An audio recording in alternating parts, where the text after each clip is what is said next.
Hey, what's up, gamers? This is Mystic. Welcome to another edition of Fact vs. Fail, where we separate true from false, the absolute gospel from downright rotten, dirty lies. Today, I am here in the haunted cave, mostly because, well, I kind of like the atmosphere. It's got that dark, dingy kind of thing going on the skeletons like, and because, well, the music is pretty cool. Honestly, it's probably some of the more cool wizard music that they have. In any case, on to business with Fact versus Fail. Today I have a very interesting selection for you, and I hope you enjoy it. Let's go with the first... Oh, wait. Not distracted at all. Pretty flower. Anyway. Let's get on with the first Fact versus Fail question, statement, what have you. This has to do with hatching. It is said that if you hatch with yourself, if you hatch with a partner or yourself, either one, it works the same way either way, that if you put the pet that you want to get in the second slot, either whenever you do it privately, you put the pet you want in the right-hand slot, or if you're hatching with a friend, they go last, that you will get the pet that's in the second slot. Let me go over here to this chest and answer that question. The answer to that question is... no! That is not what happens. Guys, I've got to tell you while I grab that gold and this ore, that is not the way it works. Hatching like that is straight up random chance. I don't care if it worked for you 10 times in a row. That's just what the random number generator decided you were going to get. I have personally hatched this both ways and tried it over just to make sure that I knew what the true fact on this question was. It does not matter which slot you put the pet in. In the long run, it's still random number generated. You may have a lucky run where it seems like it worked for you, or that's a proven method, but it is not. It is not a proven method. In hatching, just like with the talents, it's all about that It's all about that random number generator and blind luck. That's all it is about. So don't believe it if somebody says that if you put your pet on the right-hand side, that'll be the pet you get if you're hatching by yourself. Don't believe people if they say, well, if I go second, you're guaranteed to get my pet, because you are not. There's been too many times where I've done that and proved it to be wrong at the cost of 50,000 gold. And let me tell you, that's an expensive mistake if you're a newer player. Mighty expensive. So don't believe that. It is still a random chance as to what pet that you get.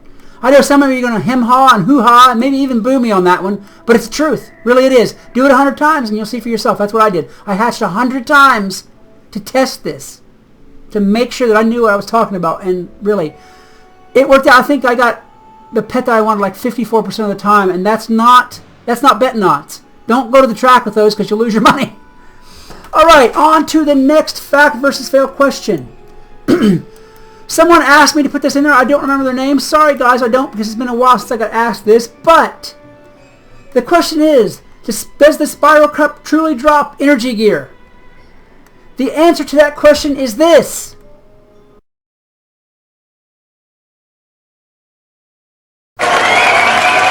Yes, the Spiral Cup does have energy gear drops in its loot table. Depending on what tier you play in the Spiral Cup, I believe tier 3 gives 40 plus gear, level 40 plus gear. And tier 5 will give you level 90 plus gear. It does, however, drop the energetic set, which is the gardening and pet energy and whatnot like that set. So yes, you can get that in the Spiral Cup Gauntlet if you are lucky enough and the random number generator is working for you that day. It is possible. Alrighty, let me think here. Randomly Ohms gave me this question. And the question is this. If you want to not visit your plants for a while, say you're low on energy, you've been pet training or whatever, you don't have the energy to tend your plants, and you just stay away from your house and come back days later, that your plants will still be there. They'll have needs, but they won't die. Is it true? The question, let me simplify the question. The question is, if you don't visit your plants, or you don't visit your house at all, will your plants stay alive while you're gone? The answer to that question is this.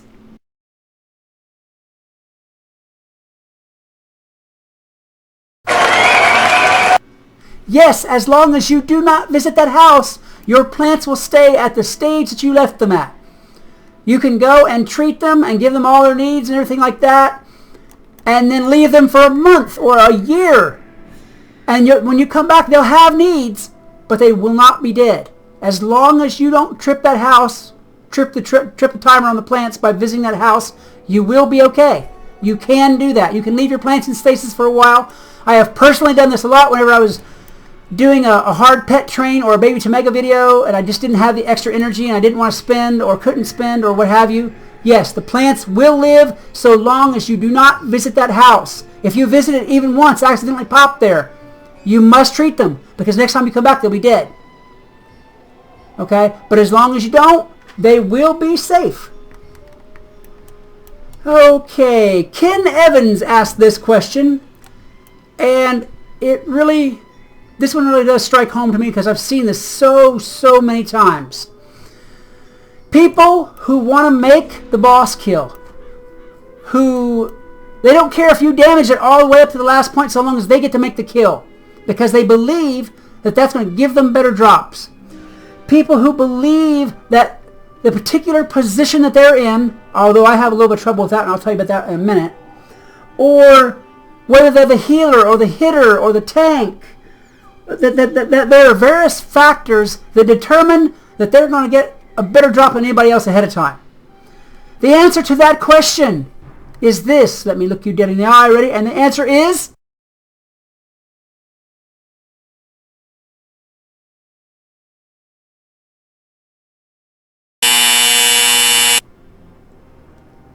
no, guys. I've got to tell you again so many times. This world is not ruled by Merle Ambrose or Grandmother Raven or anybody. It is ruled by the random number generator. The almighty Oz of the random number generator. That's what happens. Random numbers are generated probably for every step you take in this game. That's what truly rules this game is the random number generator, and a lot of things are not fixed. And drops is one of them. You can be in 4th position. You can be a 4th position healer. You can be a 2nd position tank.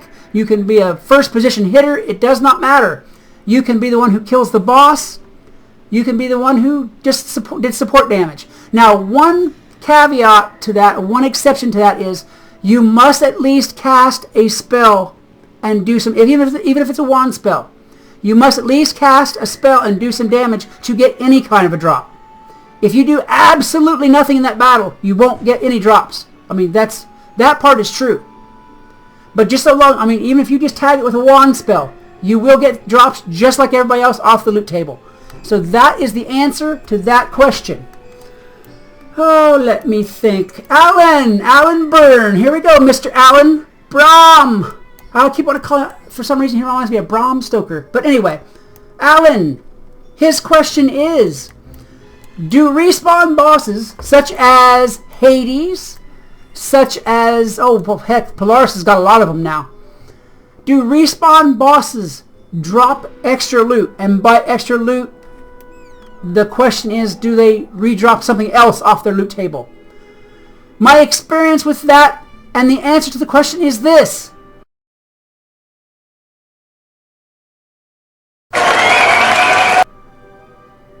Yes, they most certainly do. If a boss respawns, he will redrop off his table. Back whenever I had my life wizard going, that was how I got the Amulet of Divine Influence. Whenever I was in Hades, I had a crap drop the first time, but we did that whole port out and port back thing to make Hades respawn. And on that time, I got the Amulet of Divine Influence. So yes, they do redrop off the whole loot table. They don't just go and give you good drops the first time and then give you crap drops the second, or vice versa. They redrop off the full loot table each time that you defeat them. And that is, I can't say that's 100% of every boss in this game, because I really haven't farmed each boss 100 times in this game, honestly. But in my experience, with all the respawnable bosses that I know of, that's what happens. They redrop off their loot table. Okay, so that's going to cover that one. I do believe I'm going to do one more maybe. Alright, here's one more. Alright, the question is this. If you give your pet or train your pet or work on your pet to have a higher strength, then it will get resist talents and it will get resistance talents. Let's just call it that. It will get resistance talents because those are based on strength. So that is the question. If you train your pet or move it up to have a higher strength, you will automatically get resist talents. And the answer to that is...